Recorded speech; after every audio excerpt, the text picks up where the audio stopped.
사랑이 많으신 하나님 아버지 감사합니다. 오늘도 하나님의 말씀을 사모하여 구약의 숲 강의의 자리로 모일 수 있게 하심에 감사드립니다. 하나님, 우리가 성경을 공부할수록 하나님의 뜻을 깨달을 수 있게 도와주시고 하나님의 뜻을 깨달을수록 그 뜻대로 살아가기 위하여 노력할 수 있게 하여 주시옵소서. 무엇보다도 지식이 쌓일수록 겸손할 수 있게 해주시옵소서. 예수 그리스도 이름으로 기도합니다. 아멘. 에스더 하면은 이름은 한 번씩은 들어보셨죠? 남자인지 여자인지 우리 그 정도도 알고 있을 것이고, 대충 어느 시대의 사람인 것 같나요? 에스더, 사사기는 딱 어디 시기를 같이 하냐면 에스라 느헤미야하고 시대를 거의 같이 하는 사람입니다. 그러니까 에스라랑 느헤미야, 지난번에 강의 들었던 에스라 느헤미야 때 포로 귀환하고 하잖아요.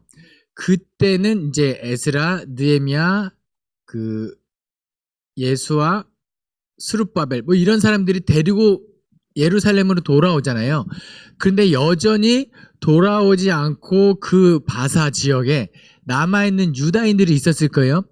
그때 남아있는 사람들이 위협을 당하고 고생을 당하고 힘든 시기를 겪고 있을 때 그 자리에 있던 사람들이 누구냐? 오늘 본문에 나오는 에스더, 그 다음에 에스더의 삼촌인 모르드게, 이 사람들이 유다인 그 시대를 배경으로 하고 있습니다. 그러니까 연도수는 기록되지 않은데 누구 왕이다라고 해서 대충 이 시기구나라고 알고 있어요. 그러니까 에스더를 하면은 에스더를 이제 왕으로 간택한 왕이 있을 거잖아요. 우리 이 사람이 누군지 영화를 통해서 한 번씩은 보셨을 거예요. 이 영화를 안 보셨을 수도 있는데, 그 남자들 그 식스팩 쭉쭉 갈라지는 300명 나오는 영화 보셨나요? 예, 영화 300. 예. 예, 좀 이렇게 그죠. 그런 어떤 측면에 막 이렇게 칼로 막 사람이 이렇게 피해가 튀기는 거 보면 잔인한데, 예. 그런데 크로스핏 하세요. 그 사람들이 다 크로스핏으로 만든 몸이라고 하더라고요. 근데 아무튼 그때 그 스파르타 300명의 용사들이 누구랑 전투를 하냐면은 페르시아 왕이랑 전쟁을 하거든요. 그때 페르시아에 머리 빡빡 깎고 뭐 이렇게 치렁치렁하고 있는, 그때 나는 관대하다 뭐 하는 그 왕 있잖아요. 그 사람이 오늘 에스더 본문 에스더의 남편인 아하수에로 왕입니다. 예. 크세르니크스 그 왕이 아하수에로의 남편이에요. 근데 제가 신학대학교에서 공부를 할 때 우리 교수님, 구약 교수님께서 그 300에 나오는 그 아하수에로 왕은 너무 좀 이렇게 변태같이 나왔다. 얼마나 교양 있고 깔끔하고 뭐 이런 이미지는 아니었을 거다. 당대 페르시아 왕은 그런 사람 아니었을 거다. 하지만 그때 왕이 이제 에스더의 남편이라는 아주 이렇게 작은 팁 가지고 한번 시대 상황은 그 시대를 가지고 한번 1장부터 내용으로 바로 들어가 보도록 하겠습니다. 여러분들께서 에스더를 이제 통독하실 때 제 강의를 들으시고 통독을 꼭 하셔야 돼요. 근데 어떤 키워드를 가지고 읽으시면 참 재미냐면, 하필이면 이때 이 타이밍에 뭐 이런 느낌을 가지고 성경을 읽으시면 에스더 1장부터 10장까지의 이거는 하나님의 계획하심이 있었구나라는 그런 느낌을 가지고 읽으시면 더 은혜가 될 거예요. 하필이면 지금 이거를 이렇게 한다고? 네, 이게 우연히 뭐 이런 느낌을 받으시면서 읽으면 참 재밌습니다. 제가 이따가 중간중간에 이 추임새를 한번 넣어보도록 하겠습니다. 그럼 1장입니다. 1장에서 아하수에로 왕이 수산궁에 있을 때, 그 수산궁은 그 여름에 머무는 궁전이죠. 겨울인가? 좀 헷갈립니다. 네. 그 궁전에 있을 때 왕이 기분이 좋아서 잔치를 베풉니다. 또 에스더에서는 잔치라는 키워드를 또 가지고 가시면 돼요. 잔치를 열고 왕이 신하들과 잘 어울리는데 갑자기 너무 자기 왕후를 자랑하고 싶은 거예요. 그녀의 이름은 와스디. 와스디를 초청해서 자랑하고 싶습니다. 그 이유는 다른 거 없어요. 와스디의 용모가 아름다웠기 때문에. 그래서 아하수에로 왕이 와스디를 초청합니다. 우리 잔치에 오시오. 와스디가 왔을까요? 안 왔을까요? 안 왔습니다. 당시에 왕이 뭘 초청했는데 그거를 하지 않는다? 왕의 뜻을 따르지 않는다? 이거는 거의, 그래서 저는 와스디가 왜 이거를 거절했는지 찾아보진 못했어요. 모르겠어요. 당연히 나왔어야 되는데 와스디가 그것을 거절해요. 하필이면 그러게요. 점점 구약의 숲을 읽어가는 눈이 생기고 있습니다. 예. 하필이면 거절했다고? 왜? 예. 그래서 아하수에로 왕이 화가 많이 나요. 근데 제가 아까 말씀드렸죠. 야만인 아니라고. 그래서 화가 났지만 화를 그대로 행동으로 옮기지 않고 거기에 모여있는 현자들을 불러서 묻습니다. 왕후가 내가 오라고 초청했는데 오지 않았다. 이 왕후를 어떻게 처리해야 할까? 이렇게 하고 현자들에게 물어요. 그러니까 그 현자들은 쭉 머리를 이렇게 하고 나서 대책을 내놓죠. 그런데 제 생각에는 현자들도 목숨이 하나밖에 없을 거잖아요. 왕이 지금 어떤 대답을 원할까 엄청 고민을 많이 했을 거예요. 그리고 이런 대답을 내놓습니다. 왕이 모범을 보이소서. 지금은 그렇지 않겠지만 당시에는 뭔가 그 남자만 사람 취급받고 여자의 입장 이런 거는 좀 지금이랑 너무 다른 시대였잖아요. 그래서 현자들이 뭐라고 하냐면 만약 왕이 아내를 초청했는데 오지 않는 것을 거절했다는 것이 밖으로 소문이 나가면 그 백성들 가운데 남자들의 권위가 떨어질 겁니다. 그러니까 왕은 본보기를 보이소서 이러면서 왕후를 처단하십시오라고 해서 왕후를 폐위시킵니다. 네. 그래서 에스더 1장에서는 왕후가 폐위돼요. 그럼 1장에서 어떤 게 생긴 거죠? 왕후의 공석. 이제 왕후의 자리가 빈 거예요. 그 이제 누가 등장할 배경이 완성된 거죠? 에스더가 이제 등장할 배경이 1장에서 완성이 된 거예요. 누가 이 배경을 초석을 닦으셨을까요? 대답 듣지 않고 넘어가 보도록 하겠습니다. 2장에서 이제 왕후의 자리가 비어 있어요. 그런데 당시에 아하수에로한테 왕후가 와스디 한 명이었을까요? 그렇진 않았을 거예요. 그럼에도 불구하고 그 비어있는 한 자리를 채우고자 합니다. 와스디를 대신할 왕후를 구한다 라고 하고 신하들에게 그러면 이 왕후의 자리에 오를 만한 사람을 너희들이 가서 후보를 데리고 와라 하고 보내죠. 이 신하들의 입장에서는 어떤 마음이 있었을까요? 내가 왕의 마음을 얻을 그 여인을 찾아내는 것이 어쩌면 자신의 지위를 높일 수 있는 기회가 될 것이고 아마 정성을 다해서 방방곡곡 찾아서 여인을 구할 거예요. 그런데 가장 중요한 것은 뭐였을까요? 용모. 그렇죠. 네. 그냥 우스갯소리인데요. 예전에 제 친구가 이런 이야기를 했습니다. 외모가 중요할까요? 아니면 내면이 중요할까요? 내면이 분명 중요하다고 이야기를 해요. 그래서 그 친구 말로는 외면은 예선이고 내면은 본선이다. 근데 본선이 중요하죠. 그런데 본선에 가기 위해선 예선을 통과해야 된다. 이런 이야기를 제 친구가 한 적이 있습니다. 중요한 건 본선이지만 예선 또한 굉장히 중요하다.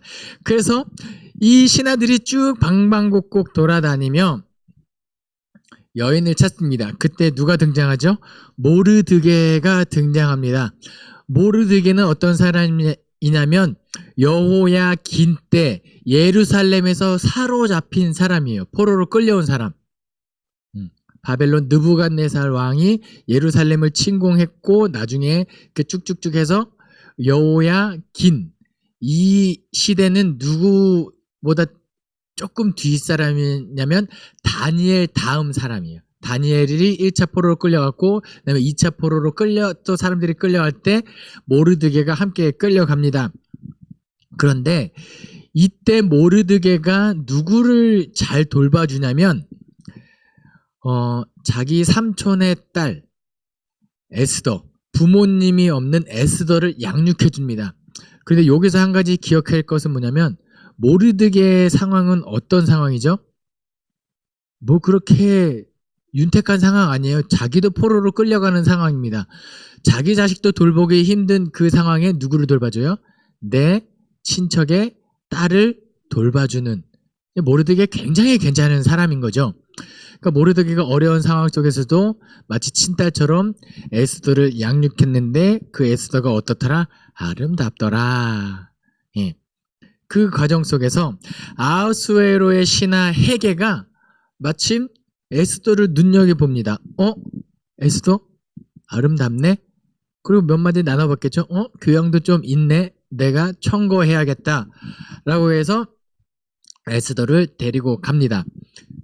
근데 왕에게 청거하는데 모르드게가 뭘 이야기하냐면 에스더야, 너가 유다 사람이라는 것을 밝히지 말아라. 왜요? 왜 밝히지 말라고 했을까요? 잘 모르겠습니다. 예. 밝히면 안 됐는가? 그런데 이미 바벨론 때 끌려왔던 포로인데 이미 나라가 바뀌었죠. 페르시아로 바뀐 상황에서 굳이 유다인임을 밝히지 말 이유가 있었는지 모르겠지만 어쨌든 그것을 밝히지 않아요. 예, 그 이유는 나중에 밝혀지겠죠. 밝히지 말라고 이야기하고 일단 어떤 궁전 뜰 안에 그 왕후의 후보들이 쭉 모여 있었을 것 같아요. 모르드게가 우리 에스더는 잘 있나? 근황이 궁금하고 안위가 궁금하고 하니까 뜰 근처에 모르드게가 매일 찾아가요. 에스더야 잘 있니? 잘 있어요. 저는 잘 있어요. 이런 근황을 묻고 매일매일 뜰에 찾아갑니다. 그런데 어떻게 되죠? 비로소 아하수에로의 눈에 에스더가 들어왔고 에스더가 후궁으로 간택이 됩니다. 왕으로 간택이 돼요. 그리고 너무 기분 좋은 아하수에로 왕이 또 잔치를 베풀어요. 잔치를 베풀고 그때 뜰이 아니라 대문 앞에 모르드게가 앉아 있습니다. 마음이 어땠을까요? 그쵸. 뭐 나중에 따님들 시집 보낼 때 그 마음, 예. 저는 시연이 시집 갈 때 저기 예식장 뜰에 제가 앉아 있을게요. 예. 예. 주래요? 주래. 네. 예. 그런데 하필 뜰에 앉아 있었어요. 그 안부를 물으러 갈 때는 그 뜰 후문에 있다가 잔치할 때는 어디 앉아 있어요?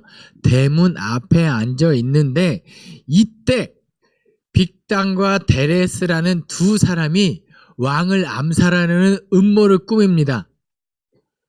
그런데 이 사실을 누가 알게 되죠? 모르드게가 알게 돼요. 참, 왜 빅단과 데레스는 왜 뜰 앞에서 그것을 음모를 꾸몄는지 모르겠어요. 하필이면.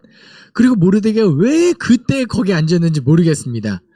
그런데 모르드게가 이걸 알게 되었고 에스더에게 가서 이야기를 해요. 에스더가 모르드게의 이름으로 왕에게 이 사실을 알려줍니다. 그리고 조사가 이루어지고 그 암살 음모가 사실이었구나 라고 이야기를 되고 이 사실이 어디 기록되느냐? 모르드게의 일이 궁중일기에 기록되었다라고 이야기가 2장은 끝이 납니다.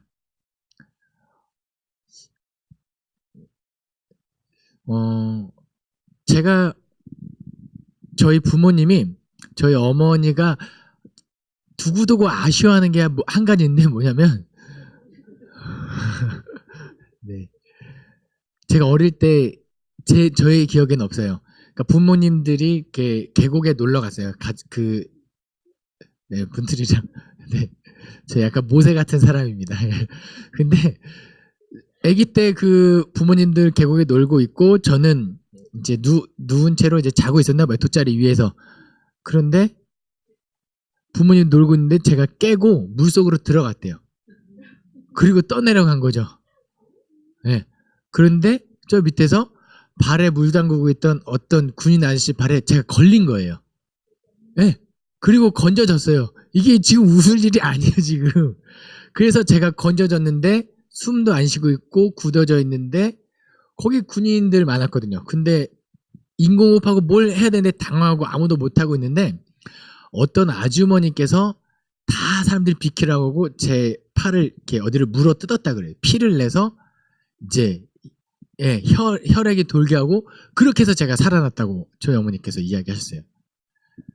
그런데 그 당시에 뭐 핸드폰도 없고 전화번호 받고 어쩌면은 내 아들의 생명의 은이니까 두고두고 뭔가 이렇게 보답하고 싶은데 못하고 지나갔어요.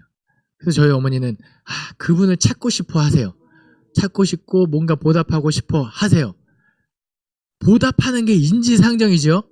근데 지금 2장에 뭐가 빠져있죠? 궁중일기에 기록되었더라 라고 하고 끝이 나요. 아무것도 안 해줍니다. 왕이 지금 자기 목숨을 구해준 사람에 대해서 아무런 상이 없어요. 왜 상을 안 줬을까요? 하필이면 그 이유는 나중에 또 밝혀집니다. 복선이 너무 많아요, S에. 네, 복선이 너무 많습니다. 자, 3장으로 넘어갈게요. 3장의 내용이 또 어떻게 이어지죠? 아하수에로 왕이 아각 사람 함무다다의 아들 하만의 지위를 높입니다. 하만이 마치 왕 다음 사람처럼 존귀한 사람으로 지위가 높아져요. 근데 성경에는 여기는 기록되어 있지 않은데 이 하만은 쭉쭉쭉 거슬러 올라가면 어디 사람이냐? 이스라엘의 철천지 원수 아말렉 사람입니다. 네. 아말렉 사람은 어떤 사람이죠? 모세가 출애굽할 때 출애굽기 17장에서 이스라엘 자손들 쭉 데려가고 있는데 갑자기 누가 쳐들어와요? 그 르비딤 광야에서 아말렉 사람이 쳐들어와요.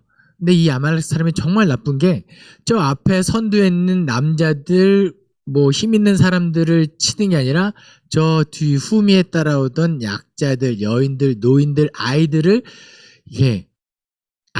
치고 약탈해가는 그 아주 나쁜 일을 벌이죠. 그래서 모세가 이제 아말렉과 전투하는 게 그게 언제냐? 모세가 손을 들면 이기고 손을 내리면 지는 그 아말렉과의 전투에서 이겨요. 승리하고 나중에 신명기 가서 신명기 17장에서 18장인가? 거기서 뭐라고 기록하냐면 아말렉은 진멸시켜라 라고 남겨요. 율법에. 그러니까 그렇게 왜냐면은 아말렉이 그때 당시에 우리를 그렇게 잔인하게 쳐들어왔던 민족이다. 그래서 아말렉은 진멸시켜라 라고 이야기를 합니다. 근데 이 아말렉을 그 성경에 기록된 대로 실행할 수 있는 기회가 찾아왔습니다. 누구에게 찾아왔을까요? 이스라엘의 초대왕 사울에게 이게 찾아왔어요. 사무엘이 아말렉과 전투해라 라고 하죠. 근데 뭐라고 이야기하죠? 사무엘이 아말렉과 전투를 하고 그 모든 재산들, 모든 것을 다 어떻게 해라? 다 죽여라. 다 없애라. 아무것도 취하지 말라라고 했는데 사울이 실제로 아말렉과 전투에서 이기죠. 근데 어떻게 하죠? 다 남기죠. 그리고 핑계를 뭐라고 대죠? 하나님께 제사하기 위해서. 그리고 분명히 아말렉 왕까지 죽여야 하는데 아말렉 왕을 살려둡니다. 그 아말렉 왕의 이름이 뭐냐? 아각. 지금 하만은 어떤 사람이요? 아각 사람 하만이에요. 그러니까 지금 하만은 그 아말렉 족속 중에 하나예요. 그러니까 여기서도 지금 이스라엘과 아말렉과의 그 전투가 끊임없이 이루어지고 있다. 하만은 어떤 사람이 아니었을 거다? 호락호락한 사람은 아니었을 거예요. 겉모술수, 뭐 정치적인 어떤 거, 그러니까 하만을 아수에로 왕을 암살하려는 사람들이 있던 것처럼 하만도 정적들이 있었겠죠. 그러니까 늘 뭔가 대비하고 의심하고 자기 목숨을 부지했을 사람이 하만이에요. 그렇죠? 제가 하만을 막 높이 평가하는 이런 게 아니라 그냥 그런 사람이니까 그 아하수에로 왕의 신임을 얻고 어쩌면 아하수의 입장에선 존귀한 사람이 되었을 겁니다. 네, 하만은 더 높아지기를 원했던 사람이었던 것 같아요. 그래서 왕 다음에 지위를 얻은 다음에는 그 사람들로 하여금 나한테 절을 해라, 나한테 인사 똑바로 해라 이런 거 시켰던 것 같아요.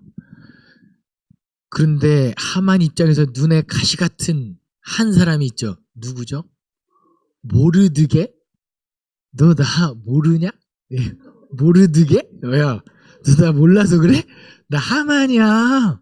너 왜 인사 안 하냐? 뭐 이렇게 처음에 시작했는데 저는 인사 안 할 건데 뭐 어쨌든 이렇게 해서 절을 하지 않습니다. 근데 그 이유를 이렇게 밝혀요.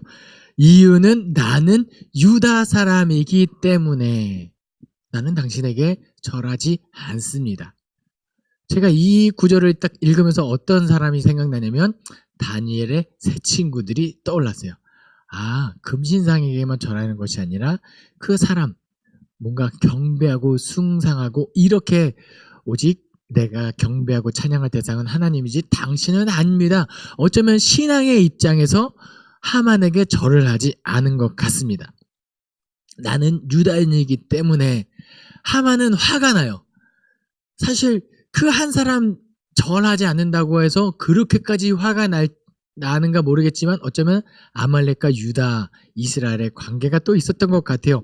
화가 머리끝까지 난 하만은 모르드게만 죽여도 되는데 어떤 음모를 꾸미느냐? 모르드게가 아니라 유다 사람 전체를 진멸시킬 음모를 꾸밉니다. 계획을 잡았겠죠. 그런데 독단적으로 할 수는 없어요. 그래서 계획을 세우고 나는데 이제 그 실행을 옮길 유다인들을 진멸시킬 날을 무엇으로 정하냐면 제비 뽑아서 정합니다. 아마 그 제비통 안에는 1월달부터 12월달까지 있었을 거예요. 그 중에 하나를 뽑습니다. 이 제비를 그 아람어로 하면 부르입니다. 부르. 예, 부르 곧 제비를 뽑았다라고 해요. 되게 뽑을 때 손이 엄청 떨렸겠죠. 부르르. 예. 뽑았습니다. 제비를 뽑았는데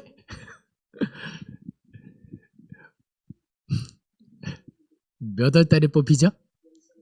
12월달이 뽑힙니다. 예, 아달월 12월달이 뽑혀요.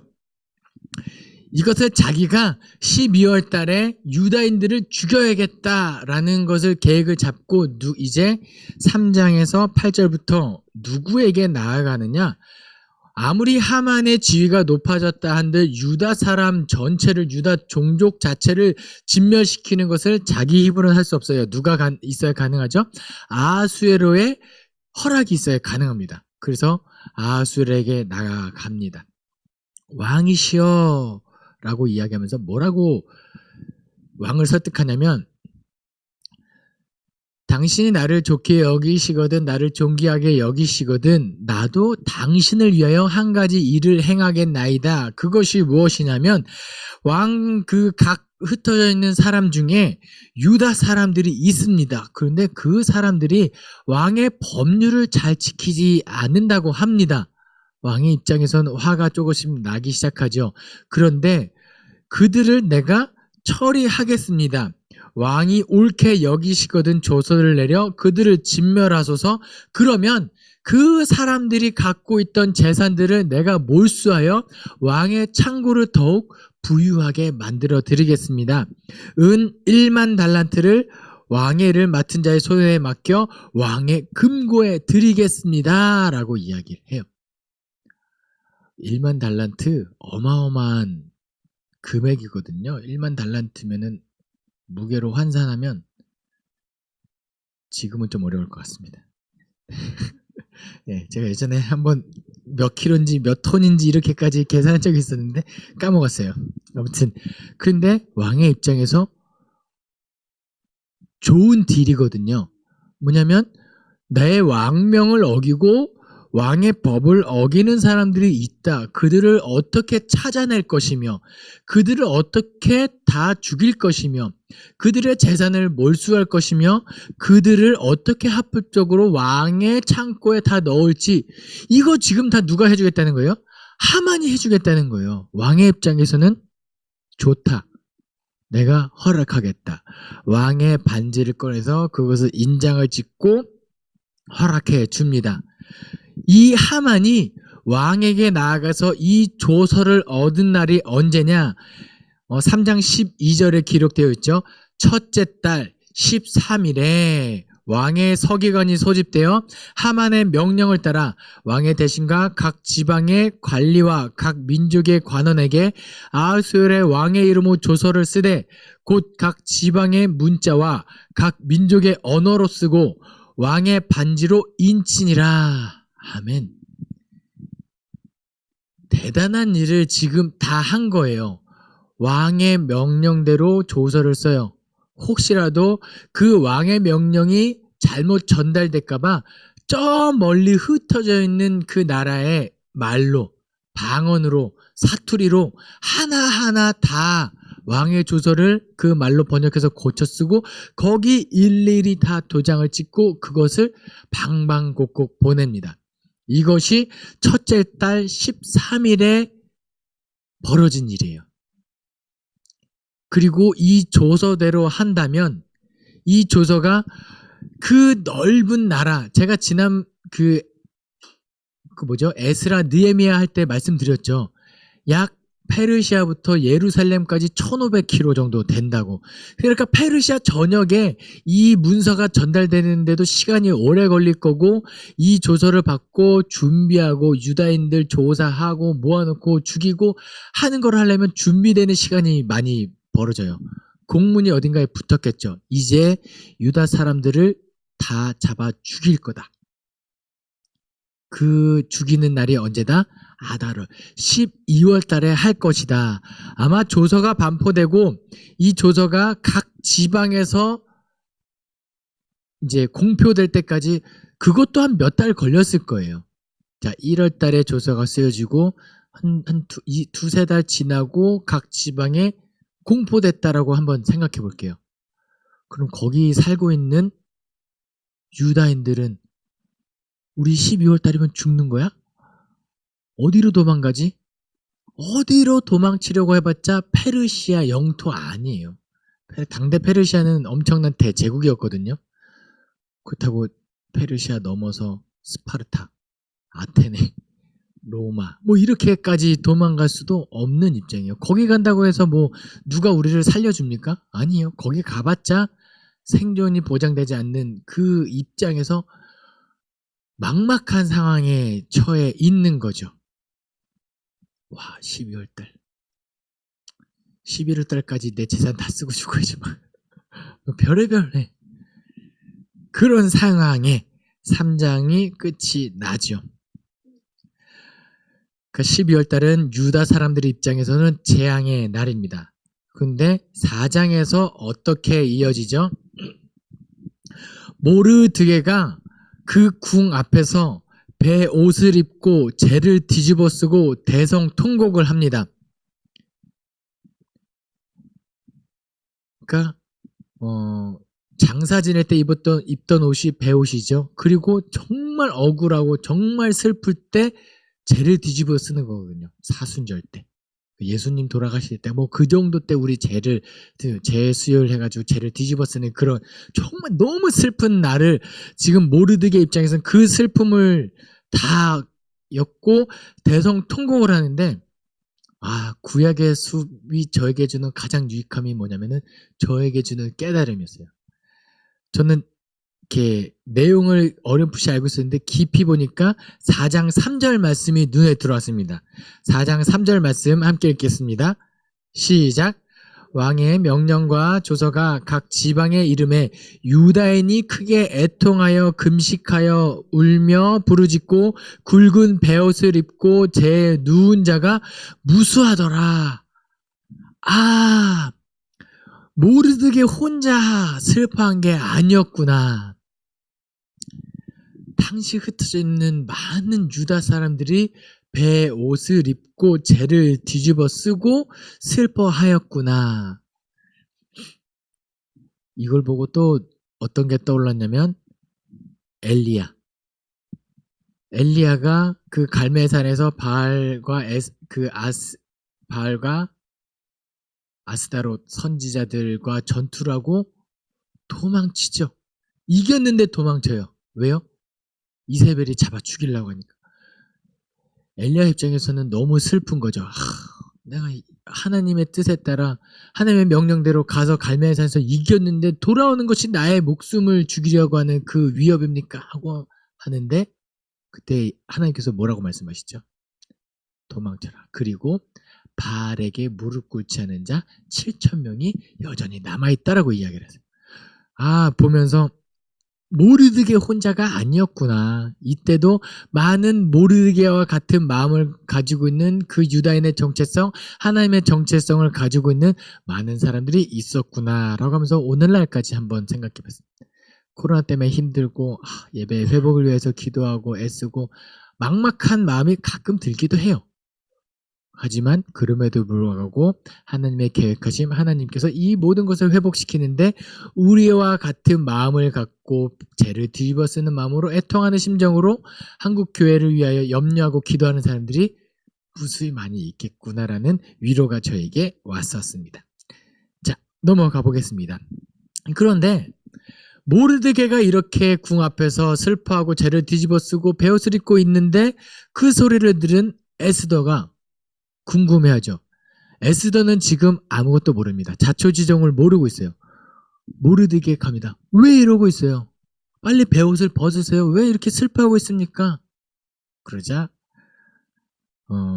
에스더가 나간 게 아니라 한 번도 움직일 수 없죠. 사람을 보내서 묻습니다. 그래서 모르드게의 그 자초지종을 다 들어요.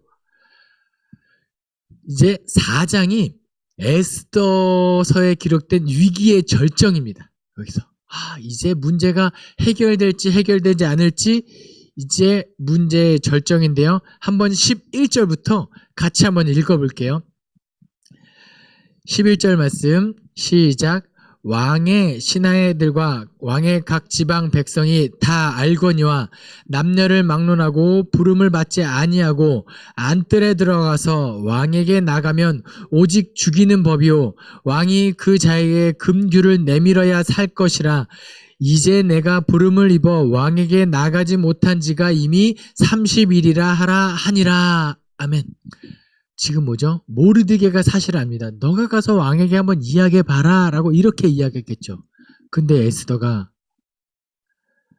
왕을 나도 못 만난 지 30일이 되었습니다. 그리고 왕이 부르지 않았는데 왕 앞에 나서는 것은 너무나도 위험한 일입니다. 왜요? 어쩌면 왕의 입장에서는 내가 초청하지 않은 사람이 나를 죽이지 않을 거라 확신에 서지 않은 누군가 갑자기 들어오는 것은 위험한 일이에요.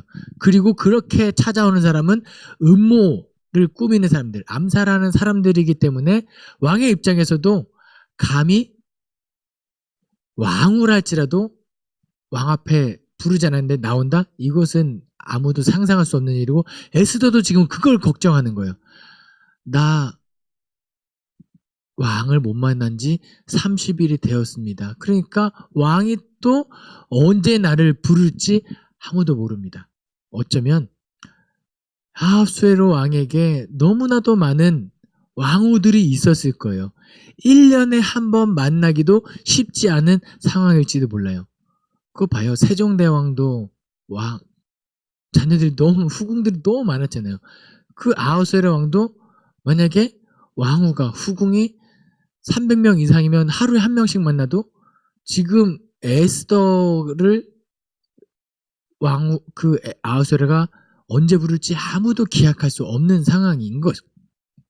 30일 전에 만났으니까. 근데 내가 나가는 것은 위험한 일입니다. 라고 했을 때 13절 말씀 함께 읽겠습니다. 모르드게가 그를 시켜 에스더에게 화답하되 너는 왕궁에 있으니 모든 유다인 중에 홀로 목숨을 건지리라 생각하지 말라. 14절도요. 이때 내가 만일 잠잠하여 말이 없으면 유다인은 다른 데로 말미암아 노임과 구원을 얻으려니와 너와 내 아버지 집은 멸망하리라. 내가 왕후의 자리를 얻은 것이 이때를 위함이 아닌지 누가 알겠느냐 하니 이때 내가 잠잠하여 말이 없으면 유다인은 다른 데로 말미암아 노임과 구원을 얻을 거다. 그런데 너의 아버지와 집은 멸망할 거다.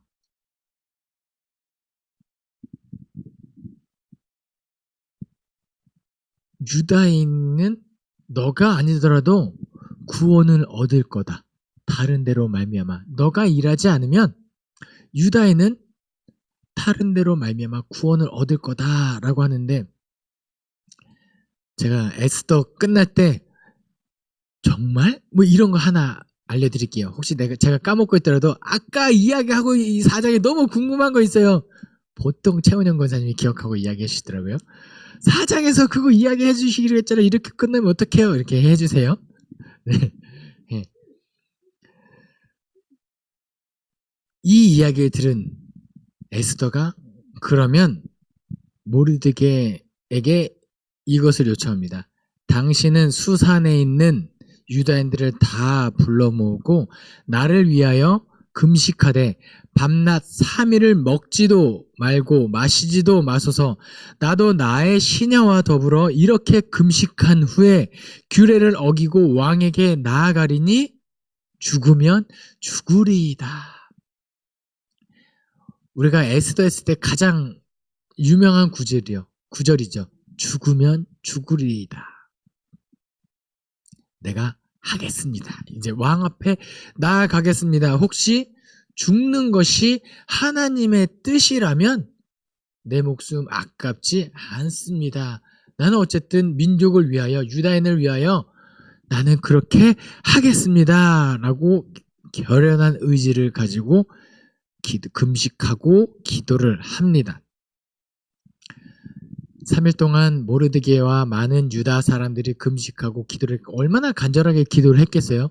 그리고 에스더도 그만큼 간절한 기도를 하고 5장 제3일에 에스더가 왕후의 예복을 입고 왕궁 안뜰 곧 어전 맞은편에 서니 왕이 어전에서 전 문을 대하여 왕자에 앉았다가 누굴 보죠?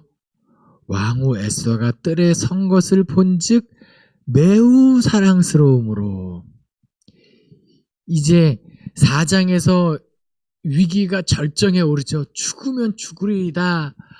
사실 어떻게 보면은 이게 성경책이 아니고 그냥 역사책이었다면 내가 죽으면 죽으리이다. 5장 넘어갔을 때 그래서 죽었더라 이렇게 하고 역사책이 이렇게 될 가능성이 훨씬 높아요.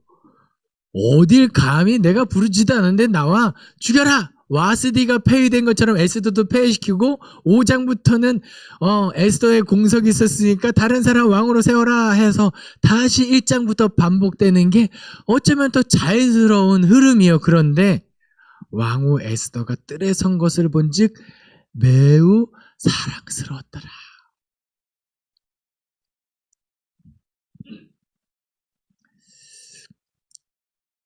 제가 또 오프 더 레코드 하나 또 말씀드릴게요. 저는 제 외모에 만족을 합니다. 뭐 제가 뭐 잘생겼다 뭐 이런 거는 뭐 객관적인 판단, 주관적인 판단이 있겠지만 그냥 스스로 만족스러워요. 그리고 제가 중학교 때인가 어디서 사진을 찍었는데 웃는 모습이 사진에 잘 나오네 하고 그거 연습을 많이 했어요. 그래서 지금 웃는 모습이 완성이 되었다고 저는 생각해요. 사진 찍을 때 아주 자연스럽게 웃는 모습이 나옵니다. 그래서 내 외모에서 가장 자신 있는 순간은 웃을 때다 이 생각을 가지고 있었거든요.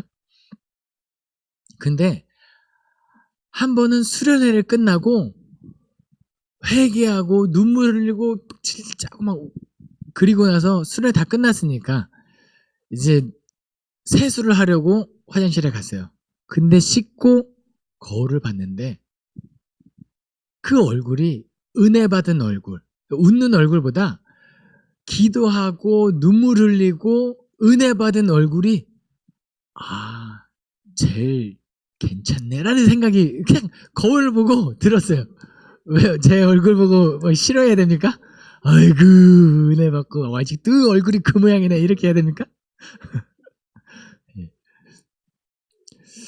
그냥 제가 에스더의 상황이 지금 이건가? 하나님 앞에 금식하고 눈물 흘리고 애통하고 기도한 다음에 하나님께서 보여주신 모습? 어쩌면 다니엘 때 내가 거룩하게 하나님 거룩을 유지하기 위하여 그 왕의 음식, 제사 음식, 고기를 먹지 않겠습니다라고 했을 때 다른 사람, 다른 소년들보다 더 빛이 나는 그 모습, 어쩌면 지금 에스더의 모습이 이 모습인 것 같아요. 왕후 에스더가 뜰에 선 것을 본즉 왕의 눈에도 너무 사랑스러운 거. 누군가 나를 저 얼굴을 하는 사람은 감히 나를 죽이려고 암살하려는 사람은 저런 얼굴을 할 수 없다. 그 경계를 무너뜨리고 다시 에스더를 부르고 싶은 마음의 모습을 에스더가 지금 하고 있다는 거예요. 금규를 그에게 내밀고 왕이 너무 기분 좋아서 이렇게 이야기합니다. 그대여, 그대의 소원이 무엇이며 요구가 무엇이냐? 나라의 절반이라도 그대에게 주겠노라. 나라의 절반입니다. 어떻습니까? 충청도 주십시오. 충청도쯤 주십시오. 그러면 그 내 땅이에요. 충청도 내 땅이에요. 그러면 뭐라고 하면 되죠? 유다 사람들 여기로 모여라. 충청도로 모여라 해가지고 구원할 수 있죠. 너무나도 좋은 생각일 수 있어요. 그런데 이것은 마치 관용억구 같아요. 내가 나라의 절반이라도 주겠다라는 것은 관용억구 같아요. 나중에 신약시대에 와서도 헤롯 왕이 그 자신의 부인의 딸이 춤추는 거 보고 기뻐가지고 뭐라고 했죠? 너무 이쁘다. 소원을 말하면 내 나라의 절반이라도 주겠다. 절반을 주십시오. 말도 안 되는 소리 안에 나에게 숙청 나갈 수 있는 그런 그렇죠. 관용억구에 우리 이 문맥을 잘 파악해요. 해야 돼요. 그러니까 에스더가 뭘 구하죠? 나를 위하여 잔치를 베풀어 주십시오라고 이야기합니다. 잔치가 키워드예요. 에스더가 잔치가 열려서 왕후가 된 것처럼 이제 민족이 구원하는 방법으로 잔치를 열어주소서라고 이야기합니다. 그런데 왕이시여 누구와 함께 오십시오. 누구요? 하만과 함께 오십시오. 자, 첫 번째 잔치입니다. 에스더가 연 첫 번째 잔치에서 하만과 오십시오라고 했을 때 그 잔치에 초청을 받은 하만은 어떤 마음이었을까요? 아직까지는 아니에요. 하만이 호락호락한 사람이 아니었을 거예요. 왕후가 왜 나를 불렀을까? 이런 의심은 먼저 했을 수도 있어요. 그래서 옵니다. 아하수에로 왕과 함께 잔치에 참여하겠죠. 그리고 왜 불렀을까 하고 잔치를 마냥 즐기지는 못했을 거예요. 그때 술 마시고 기분이 좋아진 아하수에로 왕이 또 에스더에게 이야기합니다. 내가 오늘 기분이 너무 좋다. 그대의 소청이 무엇이냐? 곧 허락하겠노라. 그대의 요구가 무엇이뇨? 나라의 절반이라 할지라도 시행하겠노라. 야, 이거 두 번 다 절반 달라 그랬으면 다 내 땅인데 그렇게 하면 안 된다는 거죠. 에스더가 뭐라고 이야기하죠? 네, 나를 위하여 베푸는 잔치에 또 오소서. 그런데 그때 누구와 함께 오소서? 하만과 함께 오소서.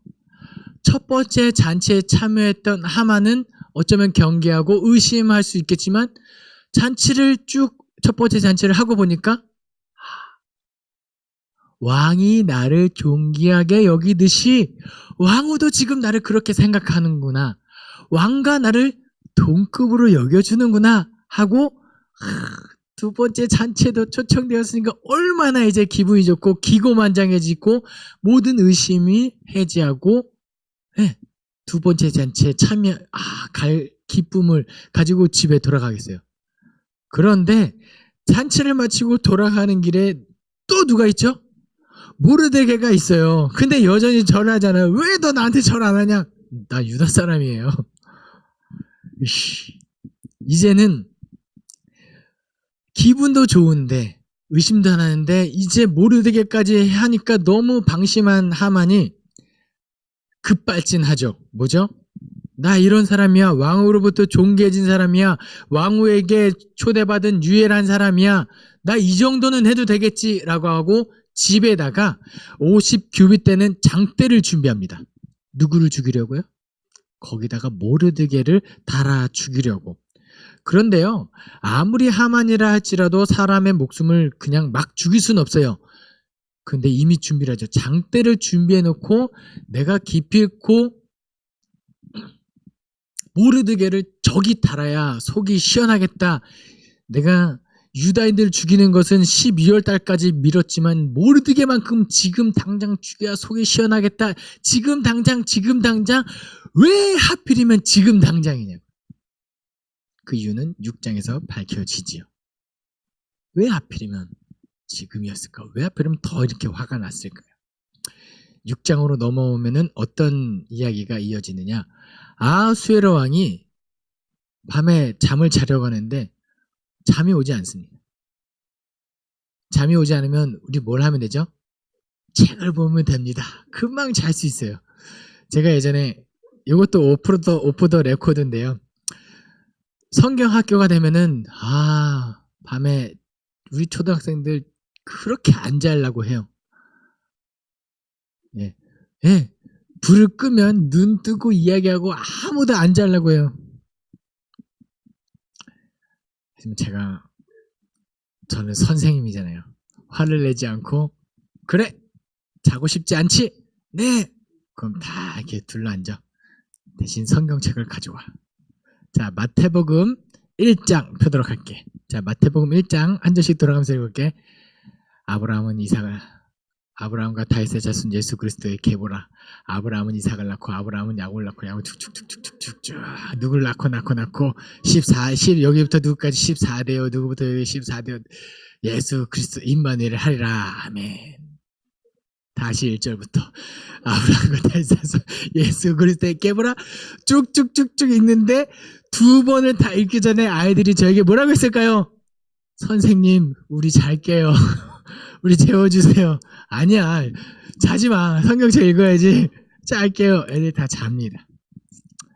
물론 성경책을 아이들을 재우는 용도로 쓰이면 안 되겠지만 잠이 안 올 때 뭐 동서고금을 막론하고 책을 읽었던 것 같아요. 그때 아하수에로 왕이 자기 사서도 있을 것이고 책이 몇 권 정도 있었을까요? 엄청 많겠죠. 엄청 많을 거예요. 그런데 그때 왕이 가져온 책이 뭐죠?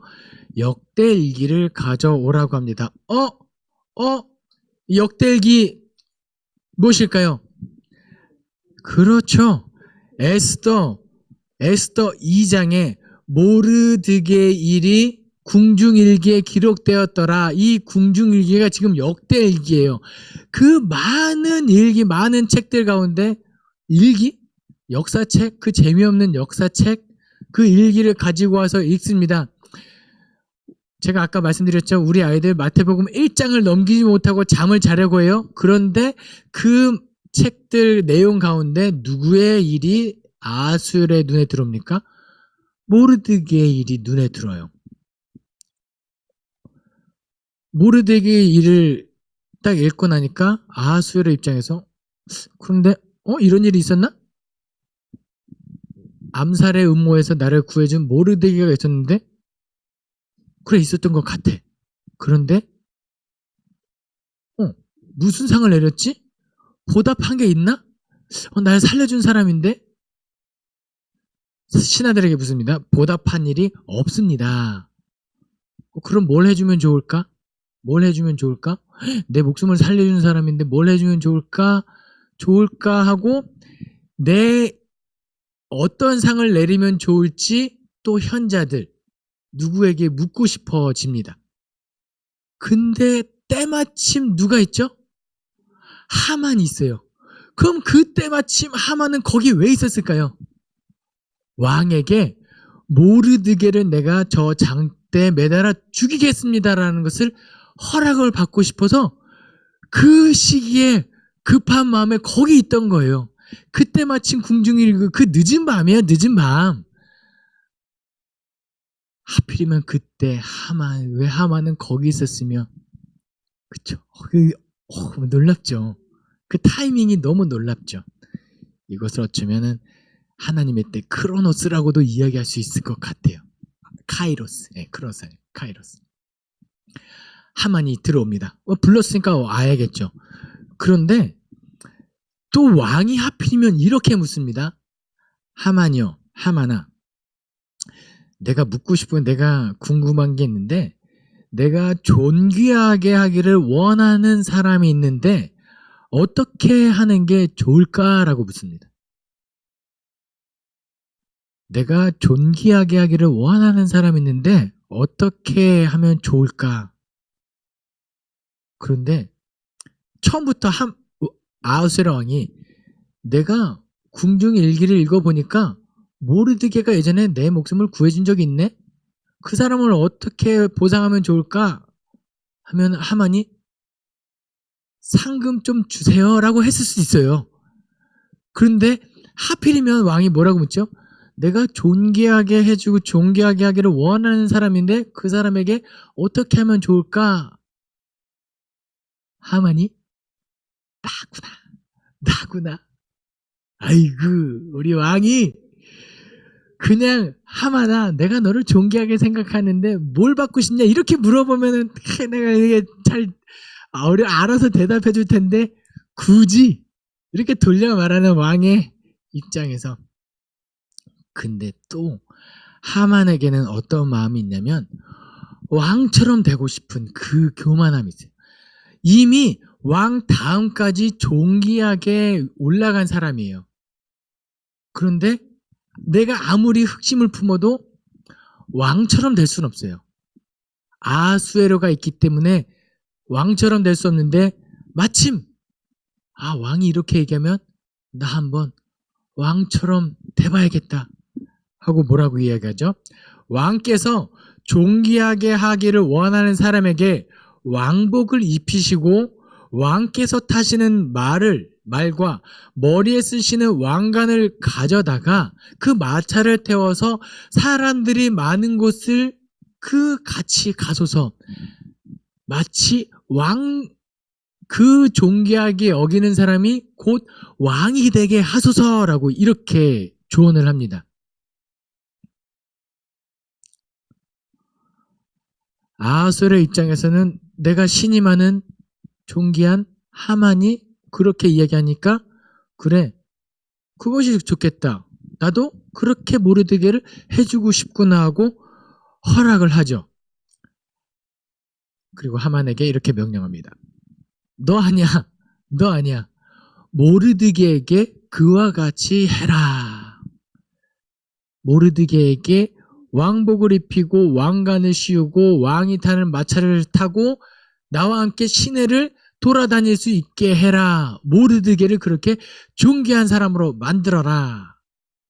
순식간에 하만과 모르드게의 위치가 바뀌는 상황이에요. 하만보다 모르드게가 높아지는 거죠. 하만이 위기를 느끼고 집으로 돌아갑니다. 그리고 세레스, 뭔가 자기도 좀 자기에게 조언해 줄 수 있는 아내 세레스와 친구들에게 조언을 구하는데 뭐라고 이야기합니까? 6장 13절부터 14절입니다. 자기가 당한 모든 일을 그의 아내 세레스와 모든 친구에게 말하매 그 중에 지혜로운 자와 그의 아내 세레스가 이르되 모르드게가 과연 유다 사람의 후손이면 당신이 그 앞에서 굴욕을 당하기 시작하였으니 능히 그를 이기지 못하고 분명히 그 앞에 엎드러지리이다. 아직 말이 그치지 아니하여 왕의 내시들이 이르러 하만을 데리고 에스더가 베푼 잔치에 빨리 나아가니라. 어떻게 할지, 어떻게 하면 좋을지 결정을 내리지 못했는데 두 번째 잔치에 오라는 명령이 있어서 그에 들어갑니다. 그런데 7장에서 하만의 입장에서는 청천벽력과 같은 사실이 드러나죠. 뭐죠? 왕이 하만과 함께 또 두 번째 왕후 에스더의 잔치에 가니라. 왕이 이 둘째 날 잔치에 술을 마실 때 또 기분이 좋아집니다. 그리고 에스더에게 이야기하죠. 그대의 요구가 무엇이냐? 나라의 절반이라도 할지라도 시행하겠노라. 참 땅덩어리 넓습니다. 이때 하만이 지금 와 있는 이 상황에 왕후 에스더가 뭐라고 이야기하죠? 또 잔치를 열어주소서라 이야기하잖아요. 이제 모든 것이 다 갖춰집니다. 왕후 에스더가 대답하여 이르되 내가 만일 왕의 목전에서 은혜를 입었으면 왕이 좋게 여기시면 내 소청대로 내 생명과 내게 주시고 내 요구대로 내 민족을 내게 주소서. 나와 내 민족이 팔려서 죽임과 도륙함과 진멸함을 당하게 되었나이다. 만일 우리가 노비로 팔렸더라면 내가 잠잠하였으리이다. 그래도 대적이 왕의 손해를 보충하지 못하였으리이다 하니 아하수에로 왕이 왕후 에스더에게 말하되 이르되 감히 이런 일을 심중에 품은 자가 누구며 그가 어디 있느냐.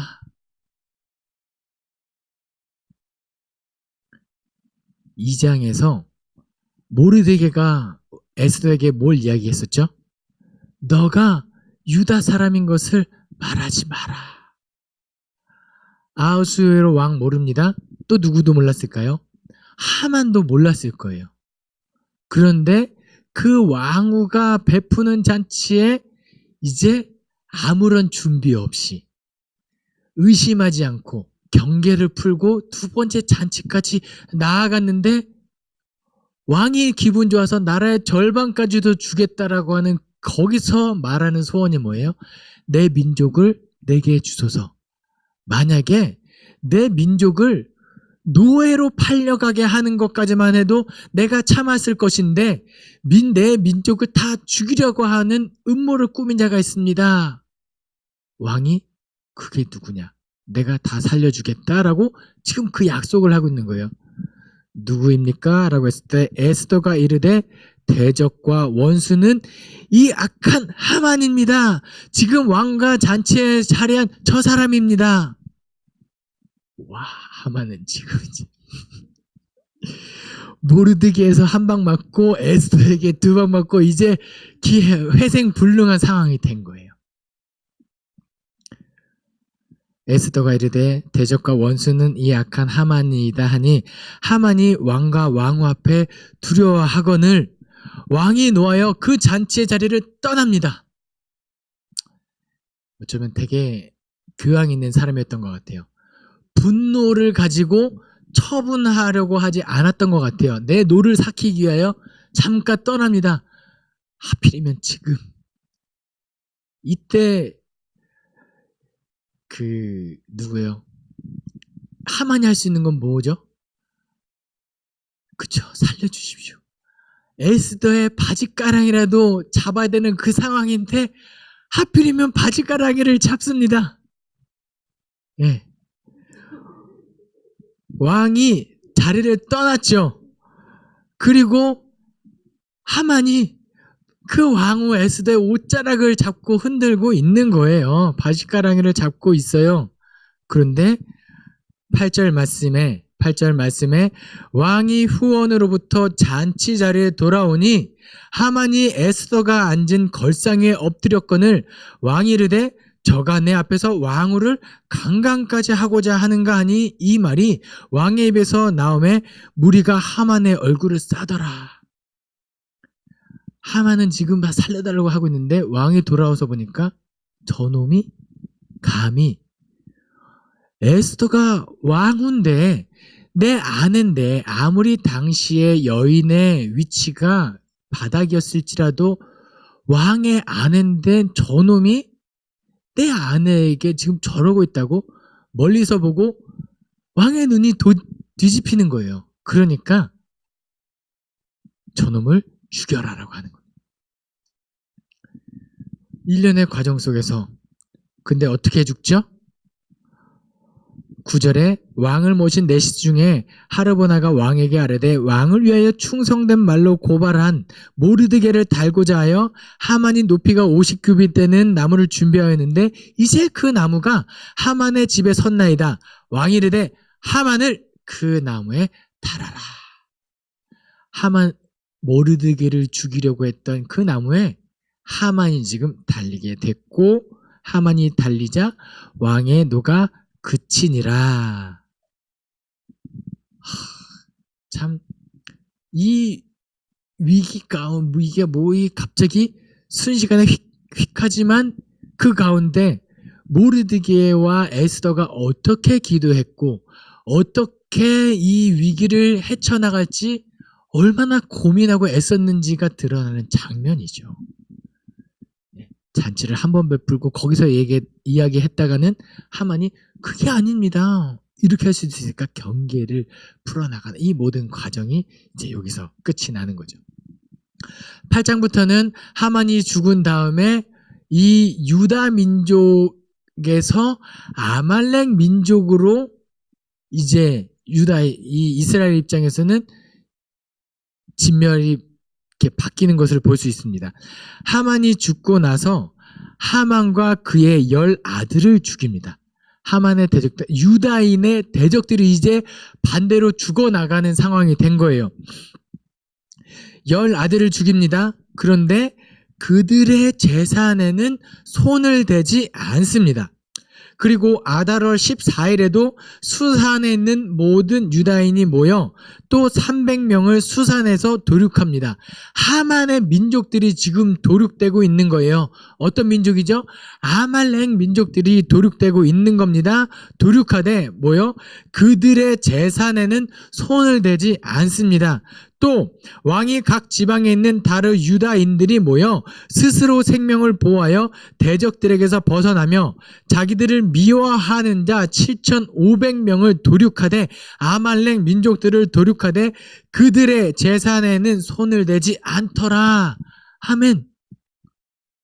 지금 어떤 사람과 반대되는 것을 기록하고 있는 거죠? 사울. 아말렉 민족을 도륙하고 그 재산을 취하면 안 돼요. 그런데 지금 모르드게와 그 당시 사람들은 그걸 하는 거예요. 아말렉 민족을 다 진멸하고 그들의 재산은 취하지 않았더라. 그 출애굽기에서 모세를 통하여 민족에게 하나님이 주신 숙제, 사울 왕 때 간신히 이루어 뻔했던 그 숙제가 지금 에스더 시대에 와서 조금 어려운 시대였지만 포로 시대였지만 이때 하나님의 뜻이 이루어지는 모습이 에스더에 드러나는 거예요. 네. 아각 사람 하만이 죽고 철천지 원수 아말렉이 징벌당하고 재산에 손을 대지 않습니다. 그리고 9장부터는 이제 불임절의 기원이 이제 이루어지는 거예요. 불임절이 뭐냐면 이스라엘 민족의 또 하나의 기쁜 절기예요. 뭐냐면 원래 부르라고 해서 아달월 12월 달에 유다인들은 다 죽는 날이에요. 재앙의 날이었는데 오히려 그때가 아달월은 재앙의 날이었는데 우리 이것을 기억하자.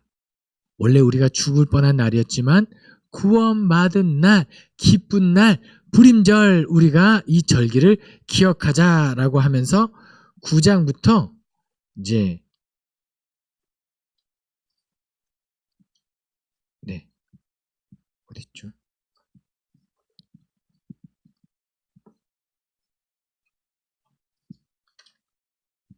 네 9장 10장까지 해서 불임절의 기원이 나타나고 있어요. 그래서 원래 나의 슬픔을 주가 기쁨으로 변화시키셨네. 잠잠할 수 없네. 기뻐 춤추는 날. 그날이 어떤 날이다? 불임절이다 라고 하면서 에스더는 끝이 납니다. 이 모든 일련의 과정 속에서 우연이 너무나도 많죠. 이때 하필이면 일기를 하만이 그 시기에 있었다고? 뭐 이런. 그런데 마치 누가 짜 맞춰 놓은 것 같은 그런 느낌이 들죠. 이 모든 일련의 과정을 누가 계획했을까요? 하나님이겠지요. 그런데 또 이 놀라운 이 에스더를 읽었을 때 제가 까먹지 않고 말씀드릴게요. 정말 이거 뭐냐면요. 에스더에는 하나님, 야훼, 여호와, 엘로힘, 뭐 기타 등등 하나님에 대한 이름은 한 번도 기록되어 있지 않습니다. 하지만 그럼에도 불구하고 이 모든 과정 속에서 우리로 하여금 뭘 느끼게 하죠? 하나님이 하셨다는 것을 느끼게 해주는 책이 에스더예요. 어쩌면 에스더를 읽고 있는 사람들은 누구일까요? 포로로 끌려갔던 사람들이에요. 그 포로 그에서 태어난 사람들은 하나님의 이름을 모르는 아이들일 수 있어요. 하지만 에스더를 읽으면 뭔가 눈에 보이지 않지만 우리를 보호하고 계신 그 존재가 있다라는 것을 믿게 해주는 책이 에스더인 거죠. 그럼 엄마나 아빠한테 묻겠죠. 에스더를 읽었는데 이분이 누구세요? 그분은 하나님이셔. 이렇게 교육했을 책이 에스더라는 거죠. 그래서 모르드게가 에스더에게 이야기했던 거, 이때 내가 만일 잠잠하여 말이 없으면 유다인은 다른 데로 말미암아 구원을 얻을 것이다. 그 다른데 굳이 하나님이라고 이야기해도 돼요. 하지만 이야기하지 않죠. 다른 데로 말미암아 구원을 얻을 것이다. 하나님이 우리 민족을 그렇게 마냥 내버려 두는 분이 아니시다. 너가 아니더라도 다른 사람들을 세워서 우리 민족은 구원받을 것이다. 왜요? 하나님이 그런 분이기 때문에. 그러니까 에스더는 하나님의 이름이 드러나지 않지만 하나님의 존재를 느끼게 해주는 책이 에스더다. 그래서 여러분에게 또 책 한 권을 소개시켜 드리도록 하겠습니다. 지난번에 C.S. 루이스의 스크루테이프의 편지 추천해 드렸잖아요. 이번에도 동일한 저자예요. C.S. 루이스의 순전한 기독교. 조금 어려워요. 이건 조금 어려워요. 어떤 거 다 읽으셨어요?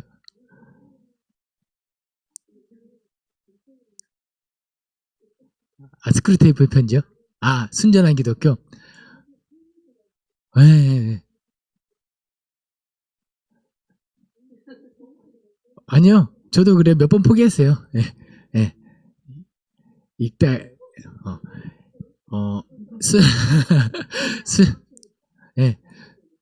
순전한 기독교 뭐냐면 뭔가 하나님의 그 한 책의 절반 정도 넘어갈 때까지 하나님의 이름을 이야기하지 않아요. 그런데 하나님의 존재를 변증해 나가는 책이 그 책인데 읽다 보면은 나중에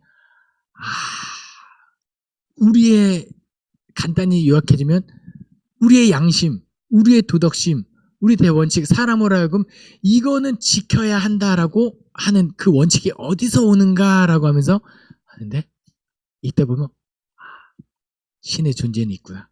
그것이 하나님이구나. 이렇게 가는 책이 순전한 기독교인데 네, 어렵습니다. 그래서 추천은 해드리지만 못 읽었다고 해서 아이고 또 그거 책을 예. 이거요. 졸릴 때 있잖아요. 궁중일기보다 효과가 있습니다. 그냥 잘 훅 들을 수 있어요. 어려워서. 그래서 네. 한번 내가 도전해 보겠다 하시는 분 저에게 이야기해서 제가 한번 빌려드릴게요. 예. 빌려드릴게요. 예. 어쨌든 에스더 사실 10편까지 조금 준비했는데 에스더까지만 이야기하면 딱 강의가 아름답게 끝이 날 것 같습니다. 그래서 여러분들 에스더처럼 이렇게 용모도 아름답고 그리고 하나님 보시기에 내가 죽으면 죽으리이다. 하나님을 위하여 이것을 누가 해야 할까라고 했을 때 네, 제가 하겠습니다 라고 하나님 앞에 헌신할 수 있었으면 좋겠고 내가 헌신했을 때 내가 어려워지는 것이 아니라 나를 구원하시는 하나님의 존재를 끝까지 신뢰하면서 이 시대를 묵묵히 살아갈 수 있는 저와 여러분이 되었으면 좋겠습니다. 기도하겠습니다. 사랑이 많으신 하나님 아버지 감사합니다. 오늘도 에스더를 통하여 이 에스더 가운데 하나님께서 어떻게 역사하시는지 깨달을 수 있게 하시니 감사드립니다. 하나님 이 깨닫는 것에서 그치지 않게 도와주시고 우리도 모르드게와 같이 에스더와 같이 이 시대를 하나님께서 찾으시는 참된 그리스도인으로 살아낼 수 있게 하여 주시옵소서. 감사드리며 예수 그리스도 이름으로 기도합니다. 아멘.